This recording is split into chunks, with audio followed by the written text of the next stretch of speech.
할렐루야. 우리 주님을 사랑하시면 아멘 하시겠습니다. 우리 주님을 뜨겁게 사랑하시면 뜨겁게 아멘 하시겠습니다. 뜨겁게 하는데 벌써 아멘이 나오셨어요.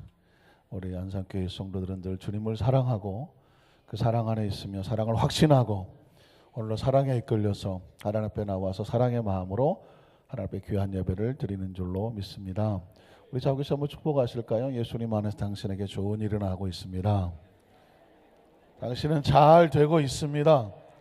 잘 될 수밖에 없습니다. 우린 예수님 안에 있습니다. 성령님과 동행합니다. 날마다 기적입니다. 할렐루야.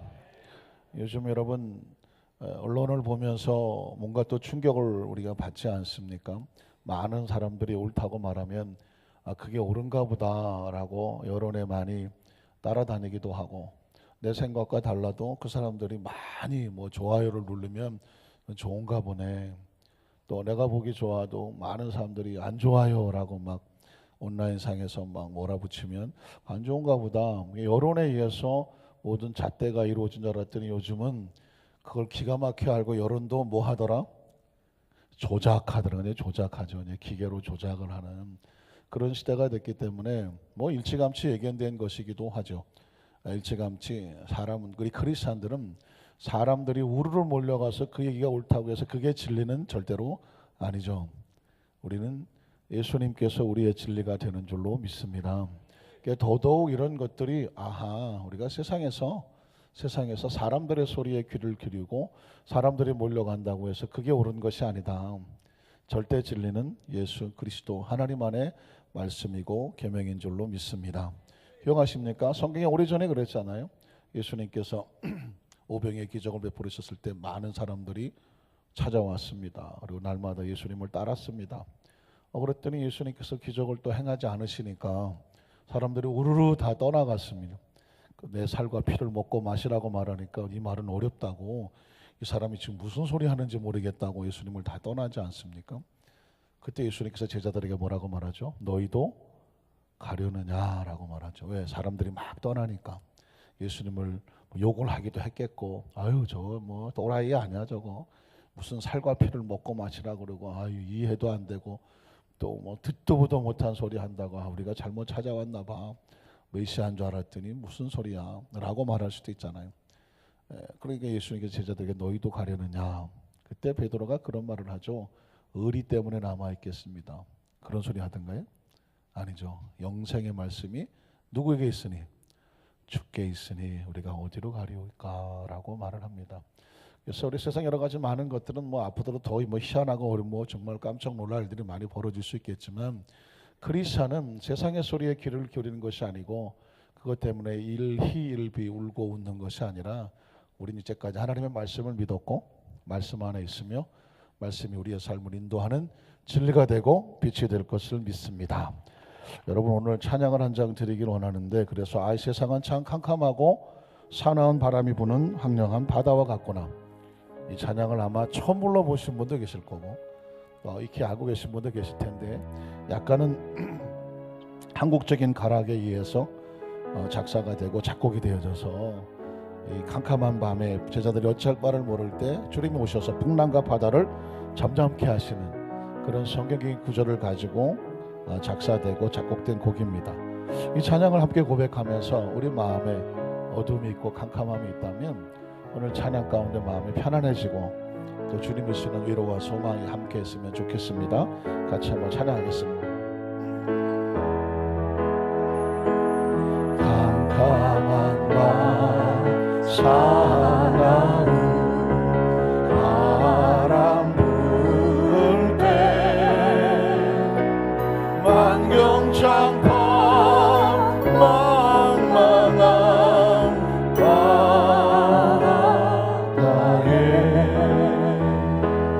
외로운 내 한 척이 떠나가니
절망 중에 그 사고 떨면서도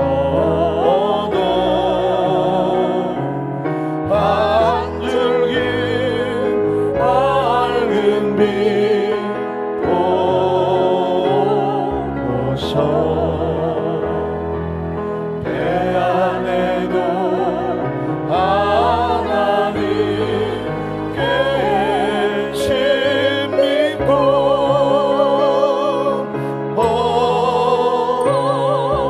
기도 올린다 기도 올린다 아버지여 이제 부어보사 성난 평난 잔잔케 하시고 이 불쌍한 인생을 살리소서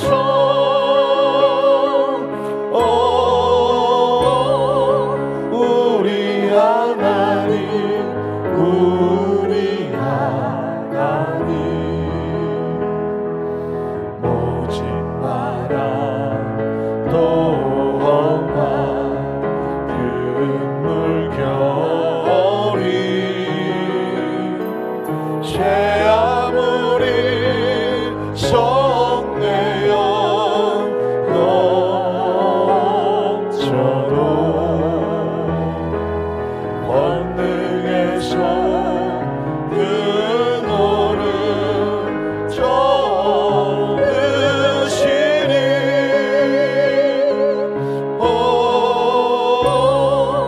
잔잔한 바다 잔잔한 바다 풍랑이 불고 막 사나운 바람이 불어서 마음도 불안하고 힘들었는데 그 풍랑이 어떻게 됐나요? 어떻게 됐나요? 보니까 거의 정신이 없으신 표정이신데 풍랑은 잠잠해지고 물결도 잠잠해지고 배는 평안해졌습니다. 왜 그랬나요? 성경에 보니까 우리 가사에 보니까 아버지여 이 죄인을 굽어보소서 성랑 풍랑 잠잠케 하시고 이 불쌍한 인생을 살려주시옵소서.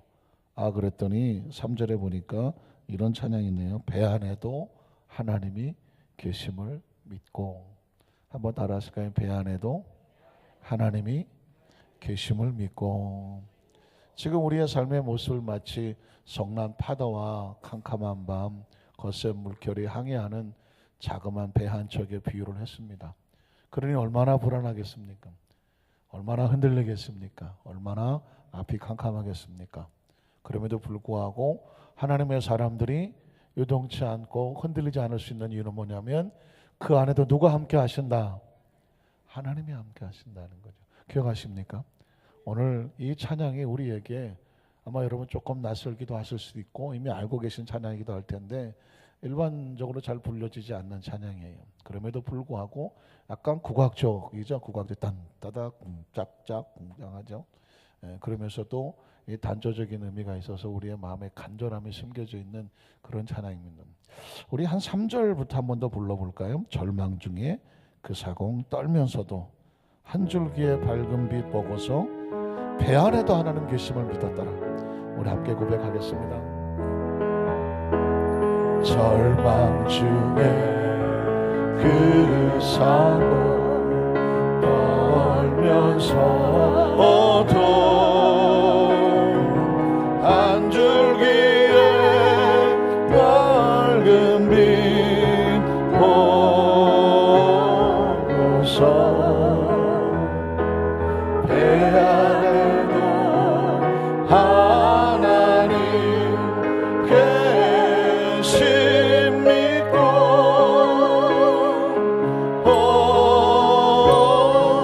기도 올린다 기도 올린다. 아버지여 아버지여 이제 두 번 오사 성강풍랑 잔잔케 하시고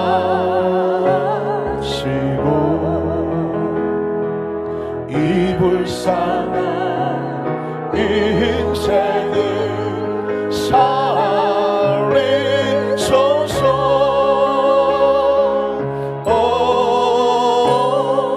우리 하나님 우리 하나님 오직 바라 떠만 그 물결이 아무리 성내어 뻗쳐도 권능에서 그 너를 전으시니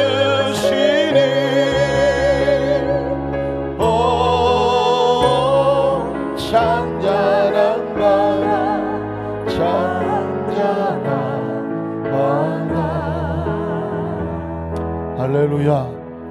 이 가사에서 또 하나 우리에게 용기와 희망을 주는 것은 뭐냐면 그 노를 누가 붙잡고 계시나요? 하나님이. 그 성난 파도 가운데서도 그 노를 하나님이 붙잡고 저어가고 계시더라. 한번 따라하실까요? 내 인생의 모든 상황 속에서 하나님은 누구를 붙잡고 가십니다? 나를 붙잡고 가십니다. 하나님 나를 붙잡고 가심을 꼭 기억하시기를 주님의 이름으로 축원합니다. 그래서 하나님의 사람들은 세상 어디를 갖다 놓아도 당당해야 돼요. 자신만만해야 됩니다. 어느 목사님이 저한테 김유민 목사님의 단점이 하나 있대. 단점. 저의 단점이 하나 있다는 거예요. 지켜봤더니. 그래서 왜 뭐가 단점이냐 그랬더니 사람이 불쌍해 보이질 않는데. 그러니까 참 놀라운 일이에요. 제가 저를 주위에서 지켜봤는데 사람이 불쌍해 보이는 구석이 없대. 왜냐하면 뭐 이렇게 자신만만하네, 뭐 이렇게 당당하네. 그 얘기를 듣고 제가 깊이 생각을 했습니다. 뭐라고 말하냐면 사람이 좀 불쌍한 구석이 있어야 좀 도와주겠다 이런 생각이 드는데, 아니 김유민 목사는 왜 사람이 불쌍한 구석은 안 보이고 사람이 자신만만하고 당당해 보여서 뭐 어떻게 인간미가 없어 보인다고 이게 물론 이제 조크지만 그때 깨달은 게 하나 있어요. 왜 저라고 불쌍한 구석이 없겠습니까? 엄청 불쌍하지. 엄청 불쌍하지. 내가 내 생각을 하면 엄청 불쌍해. 그냥 어쩌다 여기까지 와 있는지 엄청 불쌍하죠. 그런데 어느 순간에 당당해졌느냐? 제가 출애굽기 3장에 있는 불타는 떨기는 마을 가운데 있는 꺼지지 않는 불꽃에 그 말씀이 그냥 막 제 가슴 속에, 머릿속에, 의식 속에 꽝 하고 치고 들어오는 순간 그 말씀이 내 삶의 레마가 되고 강단에 설교하게 되는 파워가 되고 힘이 되고 능력이 되고 하나님 주신 약속이 되고 비전이 되니까 떨기나무는 한없이 초라하고 불쌍하죠. 늘 강단에 올라올 때 떨기나무 같이 초라하고 나약하다함을 고백해요. 그러나 위로부터 내려오시는 하나님의 능력이, 그 능력이 떨기나무를 붙잡고 있으니까 그래서 불이 꺼지지 않는 거잖아요. 떨기나무는 초라하고 불쌍해 보여도 하나님의 꺼지지 않는 불꽃은 초라할 리가 없잖아요. 어떻습니까? 그 떨기나무에 불 붙는 불꽃이 불쌍해 보여야 돼요. 저 꺼지면 어떡하지? 저 불빛이 저렇게 허여멀겋지. 하나님의 불꽃은 초라하지 않는다. 하나님의 불꽃은 쭈삣거리지 않는다. 하나님의 불꽃은 우물쭈물하지 않는다. 하나님의 불꽃은 당당하다. 그러니까 제가 그것이 제 마음속에 불로 들어와 있으니까 아마도 강단에서 기도할 때나 설교할 때나 아마 어떤 것을 할 때도 그 성령의 불이 함께해 주시옵소서. 그러면 그 불을 붙잡고 다녔더니 아마 다른 사람 눈에 보기에는 그렇게 보였는지는 몰라요. 그래서 제가 요즘 묵상을 좀 합니다. 불쌍하게 보여야 되겠어요? 당당하게 보여야 되겠어요? 우리 여의도 순복 안산교회에서 어디 갔다 나와도 절대로 불쌍하게 보이지 말아요. 쭈삣거리지 말라고. 배고파 보이지도 말고 그냥 잠 못 잔 것처럼 삐실거릴 필요도 없고 그냥 왠지 서러워서 막 퉁이치도 말고 누가 와서 가만히 있으니까 동전 치고 아이고 불쌍해서 어떡하나 1,000원짜리 쥐어주고 가고 그렇게 만들지 말고 뭐 옷 입은 거에 상관없이 나이에 상관없이 뭐 상황에 상관없이 눈에서 빛이 그냥 콱콱 나고 노려보라는 것이 아니라 가만히 있는데 눈이 그냥 맑아갖고 빛이 확 나오고 그냥 얼굴은 그냥 광채가 나오고 이 뒤통수 이쪽에서 빛이 확 나오고 머리가 빠져서 빛이 나는 게 아니고 그냥 후광이 그냥 쫙 나오고 앉아 있는데도 누가 감히 건드려서는 안 되겠구나 라고 하는 영적인 포스가 나와야 되는. 왜냐하면 우리 안에 성령님이 함께 하시는 줄로 믿습니다. 우리 자기서 한번 먼저 말씀드려 축복하세요. 우물쭈물하지 마십시오. 불쌍해 보이지 마십시오. 자신만만하십시오. 하나님이 함께 하십니다. 성령님이 도와주십니다. 강하고 담대하십시오. 눈에 힘을 주십시오. 그냥 코끝을 바짝 세우십시오. 말씀에 힘이 있고 기도에 힘이 있고 여러분 어떤 문제가 있으면 기도합시다. 여러분이 기도하면 귀신이 떨어져 나가고 질병도 떨어져 나가고 그냥 하나님이 살아계십니다. 말씀을 전파하면 상대방의 마음속에 그러면 형제 우리가 어떻게 했으면 좋겠습니까? 어떻게 하면 구원받겠습니까? 나를 하나님을 인도해 주십시오라고 여러분 이렇게 자동으로 와서 붙어 다니고 전도하려니까 힘들어하죠. 쫓아다니려니까 힘들어. 한번 따라하실까요? 주여 와서 붙게 해 주시옵소서요. 와서 붙어야 돼. 이거 언제 찾으러 다녀 이거. 와서 그냥 가만히 보니까 크리스찬 같은데 예수 믿는 분 같은데 내가 신앙생활하다 이렇게 넘어지고 저렇게 쓰러졌는데 날 좀 인도해 주세요. 기도해 주세요. 가만히 있어도 그냥 향기가 쫙 나서 그런 당당한 크리스찬이 되시기를 주님의 이름으로 축복합니다. 한번 따라하실까요? 세상에 빛이 되시는 예수 그리스도, 세상에 빛이 되시는 예수 그리스도, 이런 제목으로 말씀의 은혜를 나누길 원합니다. 어느 밝은 대낮에 소경, 장님이죠, 맹인, 앞을 보지 못하는 두 사람이 길을 가다가 마주치게 됐습니다. 그런데 사실상 이 밤에 장님들은 반드시 밤낮을 뭘 들고 다니냐면 등불을 들고 다녀요. 등불을. 그 이유는 뭐냐면 나를 위해서가 아니라 상대방이 나를 보고 피해갈 수 있도록. 그래갖고는 등불을 가면서 상대방이 나를 피해가겠지 이러고 하는데 이 소경 둘이서 중간에 부딪혀 버렸어요. 서로 앞이 안 보이니까 서로 부딪혔어요. 근데 넘어지면서 한 장님이 이렇게 말했어요. 눈은 어디다 두고 다니냐고 말이지. 응? 앞에 지금 내가 등불 두고 다니는 거 안 보이냐고 말이야. 눈을 어디다 두고 다니길래 사람에게 부딪히냐고. 그랬더니 또 다른 장님이 뭐라 하는지 아세요? 보면 몰라? 보면 몰랐지. 나도 안 보이는 소리. 장님 둘이 부딪히니까 한 사람은 눈을 어디다 두고 다녀갖고 말이야. 장님이 가면 좀 피하고 다녀야지. 그랬더니 너는 보면 모르냐고. 그 얘기는 뭐냐면 서로 보지 못하기 때문에. 그런 상황을 가만히 보면서 인간의 몸 가운데 가장 중요한 기관을 순서를 매길 수는 없겠지만 옛 속담에 우리 몸이 1000냥이면 눈이 900냥이라고 그래요. 눈이 900냥. 물론 사람들마다 약간 의견이 다르할 수가 있겠지만 우리 몸이 여기저기 불편하더라도 시력만 정확하면 자기 몸은 자기가 간수를 할 수가 있잖아요. 그러나 안타깝게도 몸이 건강해도 눈이 안 보이면, 앞이 보이지 않으면, 아니 상황이 보이지 않으면 자기 혼자 살아갈 수 있을까요? 없을까요? 살아갈 수가 없어요. 눈이 안 보이면 그래요. 귀가 좀 안 들리거나 좀 냄새를 좀 잘 못 맡거나 손이 좀 불편하거나 다리가 불편하더라도 시력이 있으면 상황 판단이 된단 말이죠. 그런데 이 눈이 없으면 상황 판단이 안 돼요. 이게 어디를 가더라도 물론 좀 익숙한 길은 이 지팡이 같은 걸로 이렇게 집어가면서 간다고 할지라도 그러나 낯선 곳은 갈 수도 없으며 운전을 할 수도 없는 거죠. 그리고 어디 조금만 옆에 돌봐주지 않으면 상황 판단이 안 돼서 혼자 살아갈 수가 없어요. 그래서 이 시력이라는 것, 시각이라는 것, 그 어둠 속에서 물체를 불견해내고 상황을 판단해서 걸음을 정하기 위해서 갈 수 있다고 하는 것은 아주 중요한 것입니다. 신앙생활에도 마찬가지죠. 오늘 성경에 보면 예수님과 제자들이 가는데 그만 날 때부터 시력을 잃어버린, 시력이 없는 한 장님을 만나게 되는 것이죠. 소경을 만나게 됩니다. 그런데 상황이 이 눈을 뜨지 못하는 소경을 놓고 이런 질문이 벌어지게 되죠. 지난 시간에도 여러분 혹시 기억나시겠지만은 제자들이 묻는 거예요. 주님, 여기 날 때부터, 태어날 때부터 앞을 보지 못하는 소경이 한 사람이 있습니다. 그런데 질문이 있습니다. 첫 번째 질문, 왜 이 사람이 소경이 되었을까요? 아니, 사고를 당해서 예를 들어서 시력을 잃은 것도 아니고 무슨 뭐 살다가 약을 잘못 못 먹어서 시력을 잃은 것도 아닌데 이 사람은 아예 태어날 때부터 눈을 못 보는 거예요. 그러면 태어날 때부터 눈을 못 본다면 이 사람이 왜 이런 일을 당했겠습니까? 죄 때문에 그렇습니까?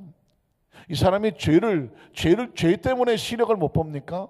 두 번째 질문, 그렇다면 이 사람이 죄 때문에 그렇다면 부모의 죄 때문에 그렇습니까? 부모가 죄가 많아서 자식을 낳는데 그 자식이 시력을 못 보는 것입니까? 아니면 부모의 죄가 아니라면 본인이, 이거 어린애가 뭐 태어나기 전부터 죄를 지어본 적이 없는 것 같은데 그 자신의 죄 때문에 시력을 보지 못하는 겁니까? 라고 예수님에게 물었습니다. 자, 기억이 나시죠? 이 상황 자체가 좀 캄캄해 보이지 않습니까? 자, 여러분도 마찬가지입니다. 지금 내 삶에 또는 우리 뭐 구역 식구 삶에 아니면 뭐 지역과 교구 우리 교회 삶에 아니면 저와 여러분이 알고 있는 그 어떤 사람의 삶에 아니면 뭐 대한민국의 사회 속에서 아니면 또 뭐 국제 정세 속에서 왜 이런 일이 벌어졌을까라고 질문하는 상황이 있다면 우린 제일 먼저 이렇게 접근한단 말입니다. 이 죄가 많아서 그런가? 죄가 많아서 그런가? 이건 누가 시킨 것도 아닌데 본능적으로 죄 때문인가라고 묻습니다. 또 어떤 사람은 그러면 누구 죄 때문인가라도 묻겠죠. 부모가 잘못 만나서 그런가? 아니면 자신이 죄를 지어서 그런가? 예전에, 지금은 그런 일이 거의 없지만 예전에 우리 순복음교회 구역 사람들이 열심히 막 특심 있을 때에 그런 일이 좀 있었죠. 어떤 일이 있었냐면 어떤 환자가 구역 식구 하나가 병원에 입원했어요. 병원에 입원했더니 구역 식구들이 다 같이 몰려가서 예배 드려주려 가잖아요. 예배 드려줘 가갖고 열심히 특심인 분이 갑자기 목소리도 엄청 크신 분이 뭐라고 말해요? 무슨 죄를 졌어? 지금 몸이 아파서 병원에 입원했는데 무슨 죄를 졌냐고요. 그러면서 회개하시오 그러네요. 지금 몸이 아파서 병원에 이렇게 누워있는데 구역 식구들이 몰려와서 이 죄를 회개하라 그리고 막 무슨 죄를 져서 이 병원에 입원했느냐. 지금 뭔가 잘못됐죠. 병원에 입원하면 죄 때문에 들어온 줄 아는 거예요. 이런 인식이 들어오니까 그래서 뭐라고 말해요? 합심으로 기도합시다 해놓고 주여 이 죄인을 용서하여 주시옵소서. 가뜩이나 힘들어 죽겠는데 지금 막 구역 식구들이 와서 사탄아 물러가라 그러고 그냥 이 귀신아 이 죄인을 용서해달라고 막 이러니까 그 환자가 그 식구들 갔다 온 다음에 더 아팠어. 나은 게 아니라 더 아팠어요. 상처까지 받.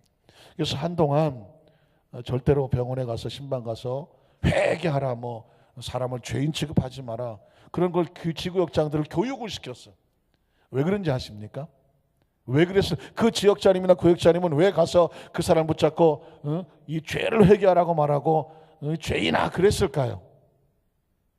왜 그랬을까요? 몰라서 그렇죠. 몰라서 그래요. 모른다는 얘기를 다른 말로 말하면 깜깜해서 그렇죠. 정확한 진리를 몰라서 그렇죠. 어떻게 해야 되는지를 몰라서 그렇죠. 지금 제가 이 말씀을 드리는 상황이 뭐냐면 제자들이 예수님 앞에 날 때부터 소경된 사람을 놓고 주님 이 사람이 죄를 많이 져서 그렇습니까? 부모가 죄가 많아서 그렇습니까? 본인이 죄가 많아서 그렇습니까? 이렇게 질문하는 내용이 뭐예요? 왜 이렇게 질문을 해서? 몰라서 하는 거죠. 깜깜한 거예요. 무엇이 진리인지 무엇이 옳은 길인지를 모르니까 자기 마음대로 상상을 하고 또 남들이 그렇게 말하니까 또 그냥 일반적으로 다들 그렇게 얘기하니까 그게 옳은 줄 알고 그 생각을 가지고 예수님 앞에 말을 하는 거예요. 이 상황을 만약에 빛과 어둠으로 본다고 하면 아는 것은 빛이고 모르는 것은 어둠이죠. 어둠. 그래서 옛날에 좀 나는 깜깜한 일자무식이다 그냥, 응? 깜깜한 일자무식이다 이런 표현을 쓰죠. 잘 모르니까 어둠이고 어둠이니까 깜깜하다고 표현하는 것입니다. 전 지금 이 상황이 제자들이 완전히 이 상황에 대해서 깜깜한 거예요. 여러분은 어떠십니까? 지금 여러분이 제가 아까 처음에 서두에 말씀드렸죠. 지금 나한테 있는 이 문제는 왜 일어났을까? 그런 생각하게 되죠. 그러면 어떤 생각이 들어요? 내가 무슨 죄를 졌나? 죄 때문에 이런 일이 벌어지나?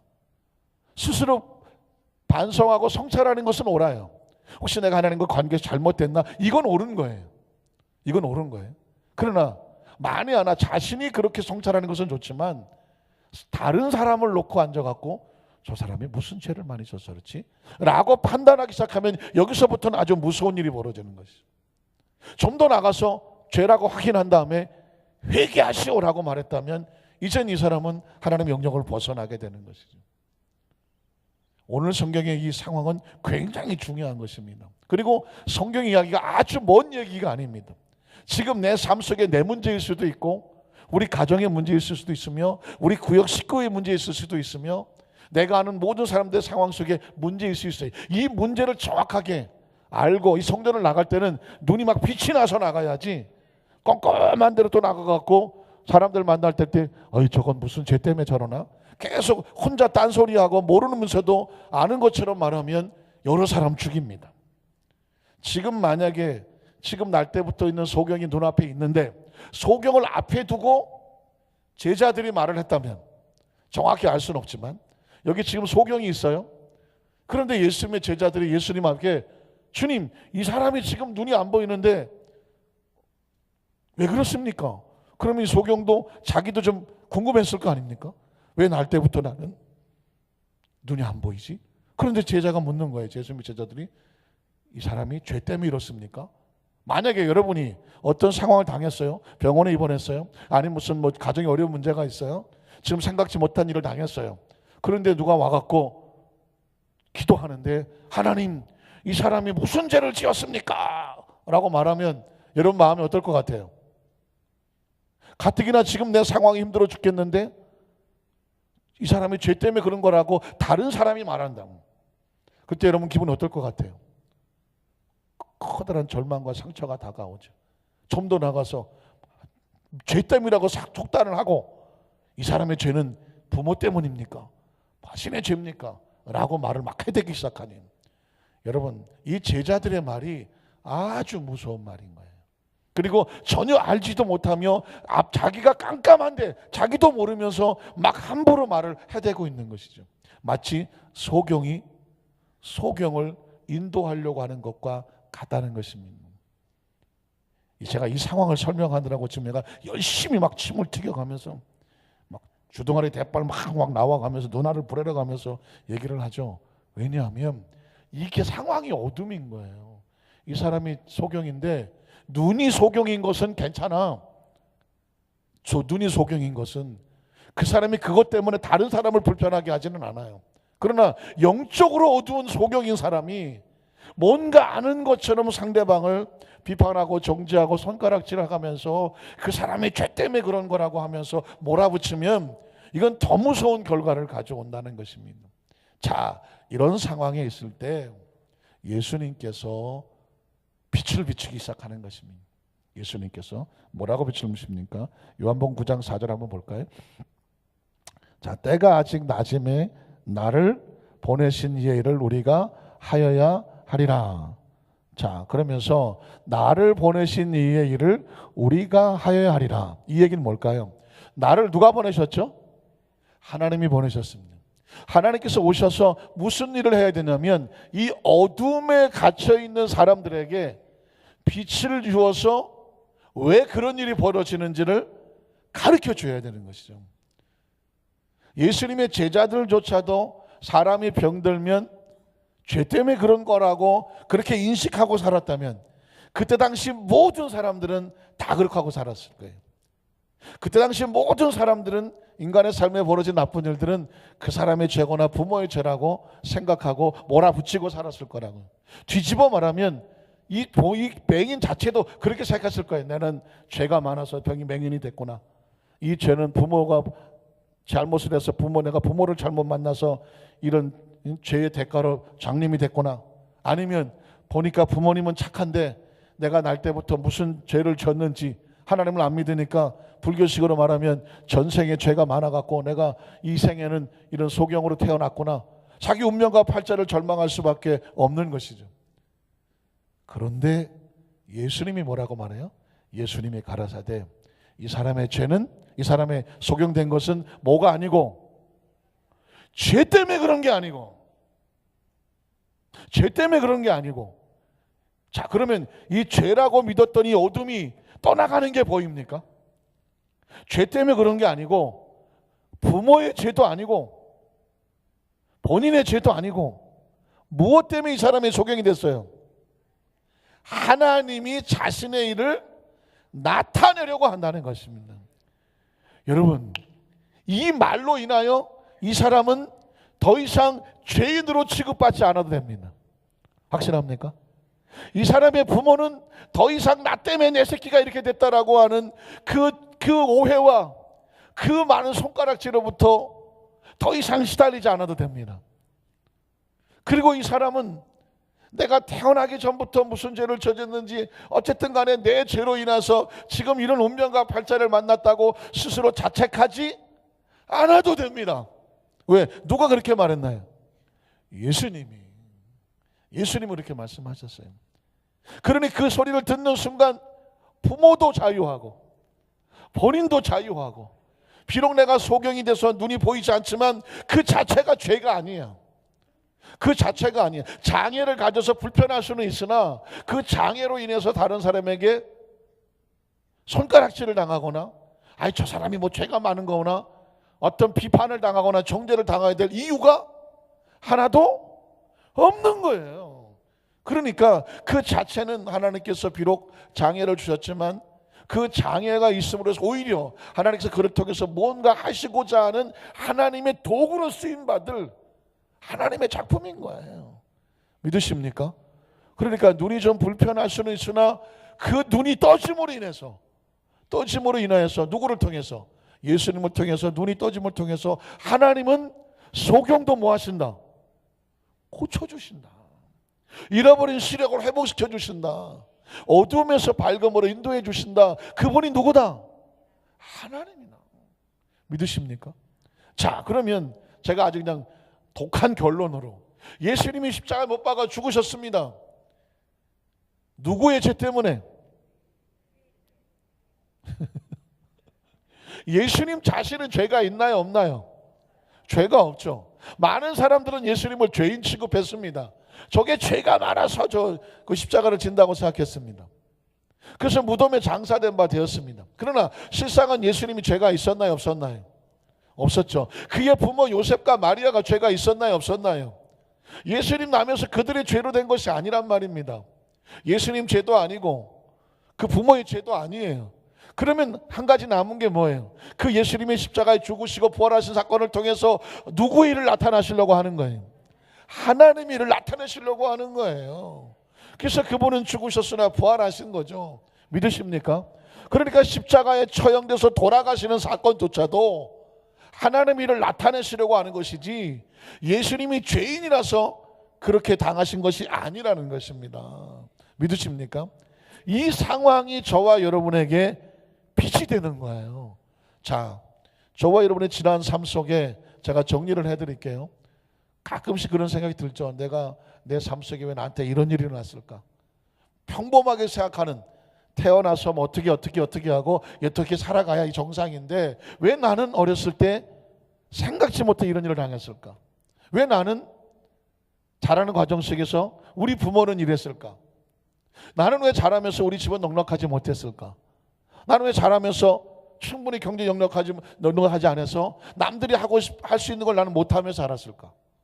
우리 형제들은 왜 이랬을까? 결혼을 했는데 보통은 다 행복하게 살아야 되는데 내가 생각하는 그 결혼이 그런 상황이 아닐 수도 있잖아요. 뭐 남편이 먼저 떠날 수도 있고 아내가 먼저 떠날 수도 있고 정말 있어서는 안 되지만 자식을 가슴에 묻는 수도 있을 수 있잖아요.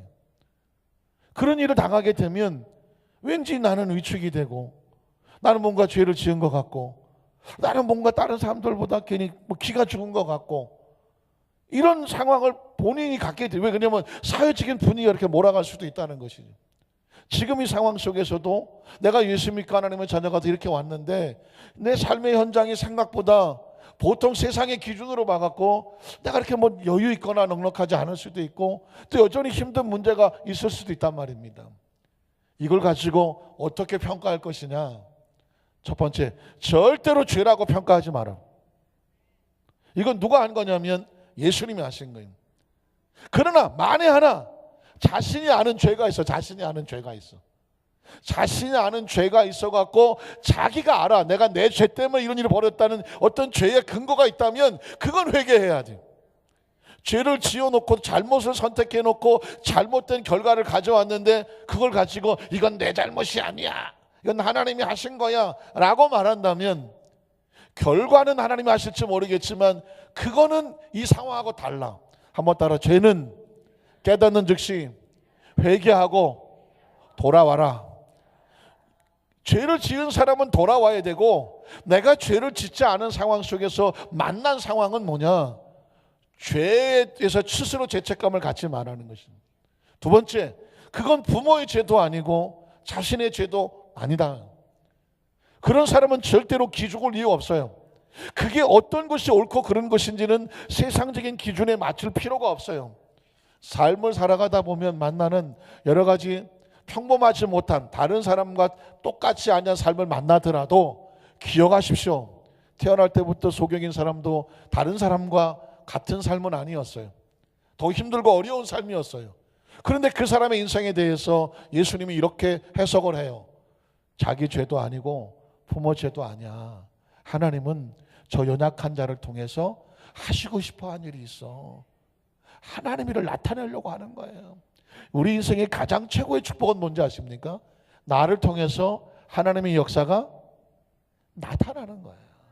한번 따라 하실 거예요. 나를 통해서 하나님의 역사가 나타나는 것. 이게 우리가 원하는 거예요. 나중에 여러분 천국에 갔을 때 하나님께서 우리에게 어떻게 말씀하실 것 같아요? 내가 너를 통해서 하나님이 나를 역사를 나타내려고 너를 세상에 보냈고 그런 상황과 연단이 있었는데 네가 잘 견뎌주고 이겨내줘서 고맙다고 말씀하실 거예요. 고맙다고 말씀하실 거예요. 그러니까 오늘 저와 여러분의 삶에 벌어진 상황에 우리가 그렇다면 다른 사람에 대해서도 함부로 돌을 던질 수가 있다 없다? 함부로 손가락질할 수 있다 없다? 없는 거예요. 그 사람을 통해서 하나님이 하시고자 하는 일을 나타나신다는 건데 하나님이 그 사람을 통해서 일을 나타내시고자 하는데 우리가 감히 그 사람에게 이렇다 저렇다 결론 내릴 수가 있습니까 없습니까? 없는 거예요. 하나님이 그 날 때부터 소경된 사람을 통해서 하나님께서 때가 되면 필요한 일을 하시려고 하는데 우리가 그 옆에 살면서 아유 저거 그냥 뭐 아유 뭐 날 때부터 저 장님이 돼갖고 아유 우리 동네 집값 떨어져 아유 저 그 사람의 상황은 전혀 알지 못하면서 내 임의로 내 상황으로 세상적인 기준으로 손가락을 치면서 그 손가락을 하면서 한다는 것은 이건 크리스천의 역사가 아니에요. 어떻습니까? 아주 조심스럽지만 저희 집사람이 원장으로 있는 고아원, 요즘은 고아원이란 말을 안 쓰죠. 시설이라고 말하고 아동복지시설이라고 말해요. 그래서 사실은 그 원래 있었던 곳이 워낙 낡고 그래서 새로운 곳으로 옮겨가려고 수원 일대에 땅을 많이 찾았던 것 같아요. 좀 더 이렇게 가까운 쪽으로 오려고 그랬는데 지역이 났어요. 땅도 이제 서로 계약하기로 했어요. 근데 그 사실이 어떻게 소문이 나갔는지 그 동네 사람들이 땅에다가 프래카드를 걸고 반대를 했습니다. 이 지역에 고아원이 오는 것을 반대합니다. 반대합니다. 그런 시설이 들어오면 집값이 떨어진다네. 집값이 떨어진다. 그러면서 그 고아원을 못 들어오게 반대를 했습니다. 문제는 그 와중에 크리스찬들이 있었다는 것입니다. 크리스찬들이 있었다는 것입니다. 크리스찬 그리스도를 닮아가는 사람이 그 고아원 시설이 자기 옆집에 들어와서 우리 집 땅값이 떨어지든지 실제 그런지 안 그런지 모르겠지만 뭐 어쨌든 동네가 어쨌다든지 어떤 그런 여론에 밀려서 같이 나가서 반대를 합니다. 여러분 보십시오.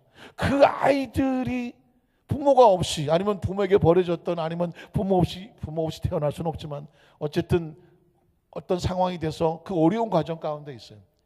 근데 그 사람들을 그 아이들을 우리가 함부로 손가락질할 수가 있나요? 그 사람들이 그 아이들이 죄가 많아서 부모를 잃고 지금 그렇게 살아가나요?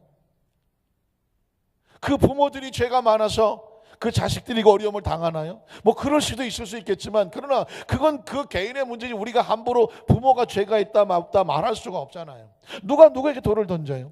그리고 그 친구들이 잘 자라서 어떻게 하나님이 사용하실지는 아무도 모르잖아요. 그렇지 않습니까? 평범한 가정에서 태어나서 평범한 자식처럼 자라지 않았다는 힘들고 어려운 상황에 있는 아이들을 향해서 아유 그런 애들이 옆에 오면 안 돼. 아유 그런 애들하고 우리 애들이 놀면 안 돼. 하면서 취급을 따로 하고 왕따를 시키고 손가락질을 하고 만회한다라고 하면 크리스찬일까요? 혹시도 모를 그런 사람들을 향해서 예수님이 제자들과 함께 이 상황을 만들고 이 상황에서 크리스찬은 어떻게 해야 되는지를 가르쳐 주는 거예요. 만에 하나 그 사람을 통해서 하나님께서 자기를 나타내시려고 한다고 하면 그 사람은 하나님이 쓰시는 아주 소중한 존재잖아요. 우리가 크리스찬이라고 하면 하나님이 사용하신 소중한 존재를 어떻게 해야 되겠습니까? 우리도 소중히 여겨줘야 되지 않겠습니까? 우리가 신앙생활을 하면서 정말 중요한 세상의 빛과 소금의 역할을 감당하는 것은 우리의 기준은 세상과 달라요. 우리의 가치도 세상과 달라요. 하나님이 소중히 여기는 거면 우리도 소중히 여기고 하나님이 사용하신다고 하면 기꺼이 통로가 되기를 원하고 우리의 가치는 세상의 가치가 아니라 하나님 차원의 가치를 보고 정말 우리가 볼 때 연약하고 힘들고 어려운 사람을 보면 우리는 우리의 눈으로 판단하는 게 아니에요. 하나님께서 그 사람을 통해서 그 상황을 통해서 하시고자 하는 일을 있다고 한다면 절대로 함부로 말할 수 없으며 손가락질을 할 수 없으며 가능하면 우리가 그 사람을 뭐 하는 게 좋겠어요? 돕는 것이 좋고 함께 편이 되어주는 것이 좋고 꿋꿋이 나갈 수 있도록 격려하고 손잡아 주는 것이 필요한 줄로 믿습니다. 이렇게 이 상황을 명쾌하게 해결해주고 해석해서 길을 알려주는 이제는 뭐가 되죠? 눈이 떠지지 않았습니까? 이제 우리가 그렇게 하면 된다 안 된다? 안 된다는 거죠. 오히려 하나님 앞에서 올바른 길을 갈 수 있는 길이 열려지잖아요. 이게 이제 더 이상 소경이 아닌 거예요. 이제 빛이 비춰지는 거예요. 눈을 뜨게 되는 거예요. 한번 따라 하실게요. 하나님의 말씀은 우리의 눈을 뜨게 합니다. 믿으십니까? 믿으십니까? 그러니까 우리가 예수를 믿고 예수님이 왜 우리에게 빛이 되시는가? 그냥 무슨 예수님은 막 빛이 나시는 얼굴에 그게 아니라 우리가 이 상황을 잘 해석하지 못하고 우리도 다른 사람처럼 손가락질하고 캄캄하고 소경이었는데 예수님의 말씀을 들어보니까 이거 이렇게 해야 되네 라고 길이 열리고 그리고 깨달음이 얻어지고 앞으로 그렇게 가야 되겠다고 그 빛을 따라갈 수 있는 목표를 보여주니까 예수님이 우리에게 뭐가 되냐면 길이 되고 빛이 되시는 겁니다. 오늘 이 말씀을 여러분이 깨달아 들으셨다면 이제 제자들은 이 말씀을 듣고 난 다음에 나면서부터 소경이 됐던 도중에 소경이 됐던 그 소경을 보면서 저거 죄가 많아서 그래 할 수 있을까요 없을까요? 없죠. 왜 그랬을까요? 그전엔 깜깜해서 몰라서 그랬어요. 근데 예수님이 이제 알려주셨어요. 이제 눈이 떠졌어. 깨달아졌어. 그러니까 이제 다시는 그렇게 하지 않아요. 그게 예수님의 제자예요. 오늘 저와 여러분도 마찬가지입니다. 예수님의 말씀을 듣고 예수님께서 가르쳐 주신 대로 그 밝은 길로 나가는, 그래서 그 밝은 길을 진리라고 말하고 그 밝은 길을 빛이라고 말하고 그 밝은 길을 생명이라고 말씀하시는 줄로 믿습니다. 향후 그래서 신앙생활을 오래 한 사람은, 말씀을 많이 듣고 깨달은 사람들은 눈이 열린 사람이죠. 그래서 많은 사람들이 엉망진창으로 어떻게 살아갈지 모르고 컴컴한 방에 막 더듬고 살아가지만, 빛이 보이는 사람들은 더듬을 이유가 없죠. 그 길을 가는 거예요. 그 길을 가는 거예요. 우리 안산교회 성도님들도 오늘 말씀처럼, 예수님께서 하신 말씀처럼 오늘 저와 여러분의 삶의 길을 걸어갈 때에 말씀이 깨우쳐 주신 대로 어떻게 해야 될지를 정확하게 알고, 한 가지만 더 말씀드리면, 이건 타협이 아니에요. 해도 좋고 안 해도 좋은 것이 아니라 하나님의 사람이면 무조건 그 진리 편에 서야 돼요. 빛을 따라가야 돼요. 세상을 따라가면 안 돼요. 세상이 옳다고 막 조작을 해놨잖아요. 깜짝 놀랐어요. 앞으로 우리나라뿐만 아니라 전 세계가 아주 조심해야 될 것이 겁니다. 많은 사람이 몰려가서 거기에 오라이를 찍었다고 해서 그게 옳지 않다는 것이 세상에 드러나고 있지 않습니까? 우리는 거기에 세상의 유행을 따라가서도 안 되고요. 세상에 조심스럽지만 어떤 학문을 따라갈 일도 없어요. 어떤 정치를 따라갈 일도 없고요. 이념을 따라갈 일도 없어요. 크리스찬은 하나님의 나라에 예수님 말씀하신 그 진리를 따라가면 되는 거예요. 그 진리 안에서 자유하시기를 주 이름으로 축복합니다. 기도하겠습니다. 전능하신 하나님 아버지,